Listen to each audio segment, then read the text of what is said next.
Classic rock 99.5. The Boss, Bruce Springsteen. It's Born in the USA on a Monday morning. We've got author Steve Gansen joining us. He's got a brand new book out, which is called The Rise of Jefferson. Let's say good morning to my friend Steve.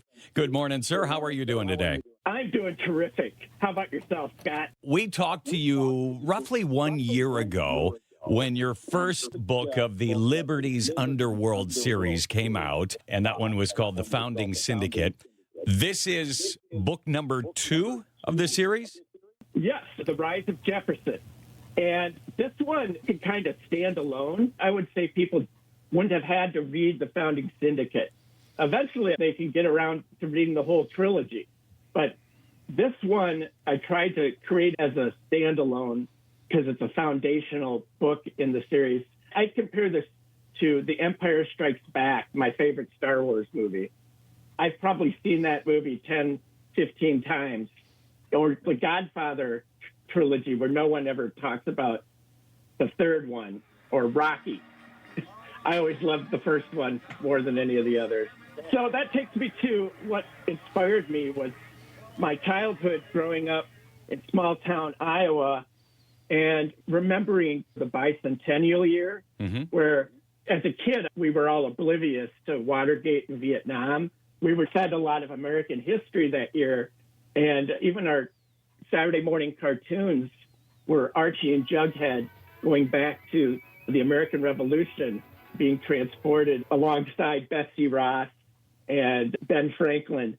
And the commercials, one I remembered most distinctly is baseball, hot dogs, apple pie, and Chevrolet. Oh, yeah. I love the whole thing, that whole vibe. And I really feel we need kind of a return to that as a country. What made you choose Thomas Jefferson as kind of a subject or focal point on this one?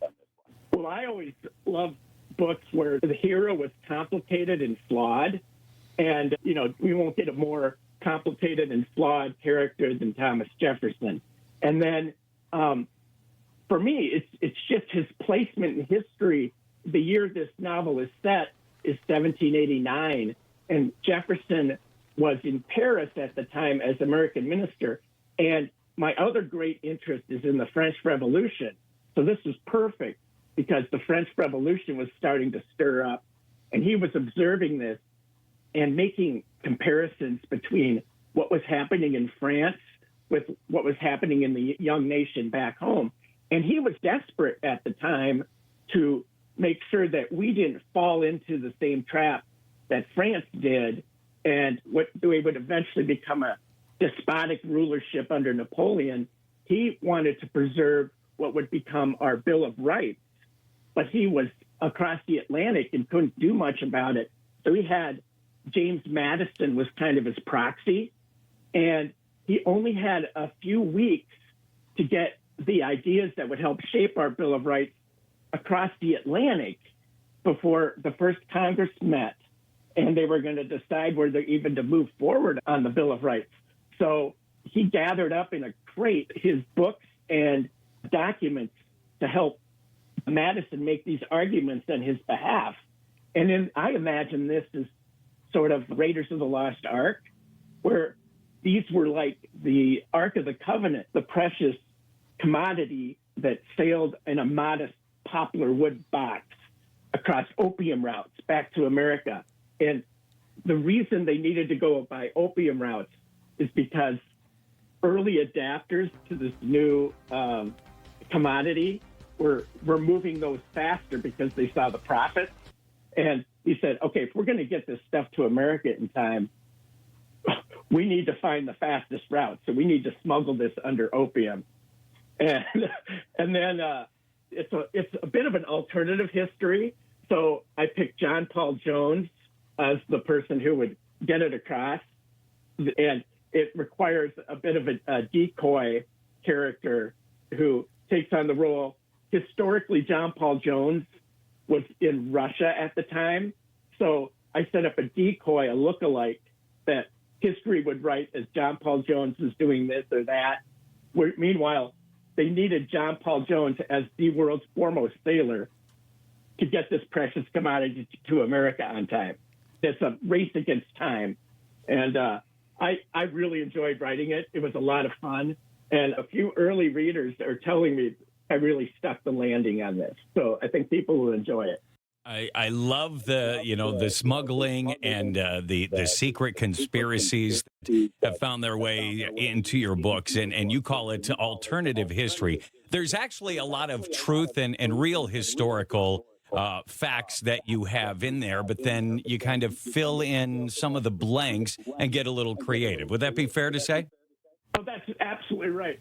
What I realized with the first book, as my first alternative history, that there are people who, if you think about like Star Trek fans, they're very particular about James T. Kirk would never do that, or Mr. Spock, that he wouldn't have been there at that time. And I found it sort of uncovered all these people who are really, really deep into history who told me, no, that didn't happen on that date, or that person couldn't have been there. And it actually fueled my imagination, where I realized I have to have all the dates, everything completely well researched and in line. And if I'm going to stray from that, I have to have a reason and a backup story. And to me, it's like, this is telling the real story. So the real story between those dates, those historical facts and figures, where my imagination could run wild. That's why this is so much fun, because the first book, it was sort of me learning, and it felt like a lot of work. Where this one, I knew what I was doing. I knew what I was up against. I really knew the audience I was writing this for, and trusted the process, and it just flowed. It's the trilogy. I'm already working on the next book, which I'll tell you about later, called the Paris Ledger. But for this one, I felt like I've got this perfect book with perfect timing for our 250th year, and I couldn't be more excited about it. The Rise of Jefferson is the name of the book, and it is available now. We're going to talk about how we can get our hands on that. Difference between this one and the first one is this is 100% you as far as the editing and putting together and deciding stylist, as far as the book cover and everything else, 100% you. Was that a little daunting? Well, what I did this time around was I made sure not to talk about the book till it's done, because people will give you input and it will affect your creativity, and it can't help becoming a book by committee.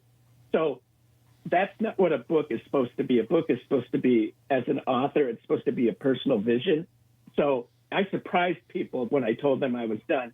And I think what they're more surprised about is the first book was somewhere between 200 and 300 pages. And this one is 480 some pages. And I'd say this one, the 488 pages of The Rise of Jefferson, reads a lot faster.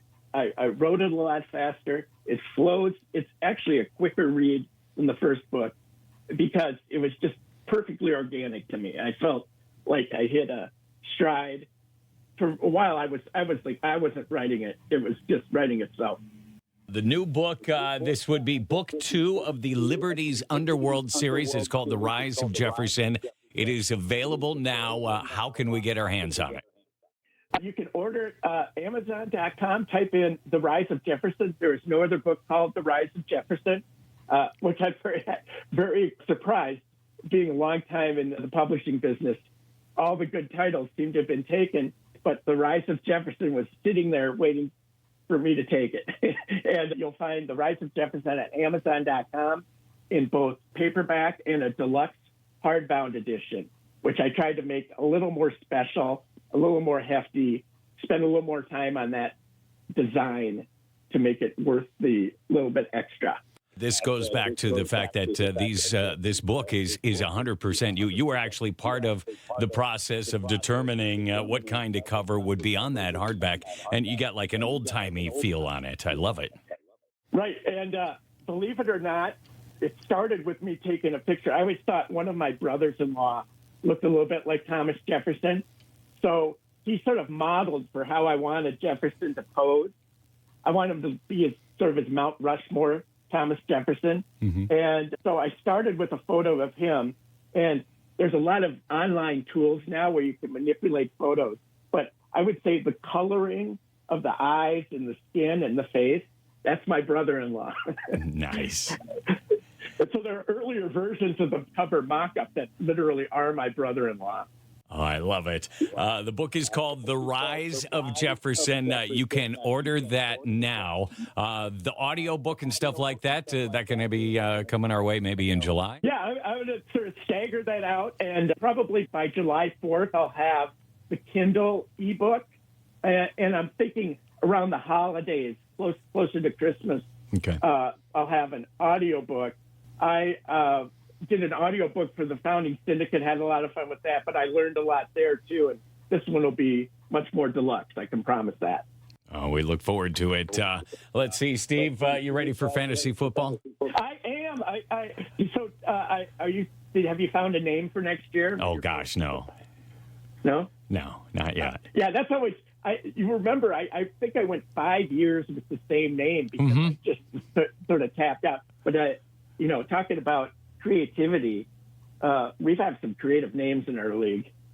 It just have to sort of keep, it's more of a, have you found it? It's more of a competition for the best name. Right. I think you won it like 4 or 5 straight years, I would say. I've had a couple good ones over the years, yeah. I would still argue that you're still the Elmo Woodcocks. Yeah, that's the one I stuck with for a long time. And it was, yep, excuse my girlish laughter. I do have a lot of fun with the names and variations on that. But then for a few years, it was variations on my favorite pie. Speaking of in-laws, they're always joking, like, they're like pie connoisseurs. And I always go for the sour cream raisin. And they think, oh, that's what they eat in nursing homes. And I'm like, I can't wait to go to the nursing home. If that's all they have is sour cream raisin pie, I'm ready for that, baby. You are going to be in luck, my friend. Always good to talk to you. Love it. And looking forward to next fantasy season. But don't be a stranger. Happy 4th of July, upcoming 4th of July. I'm such a sucker for it. I think you are, too. Indeed. Take care, my friend. We'll talk again real soon. Take care, Scott. Bye, buddy. All righty. There you go. Steve Gansen, author. The book is called The Rise of Jefferson. It is available now. Just go to Amazon, look for The Rise of Jefferson, or you can search for Steve Gansen. You'll find not only The Rise of Jefferson, but you'll also find the first book, The Founding Syndicate, part of the Liberty's Underworld trilogy. Book number 3 coming our way next year. But book number 2 is out now. It's a good read. Check it out, The Rise of Jefferson.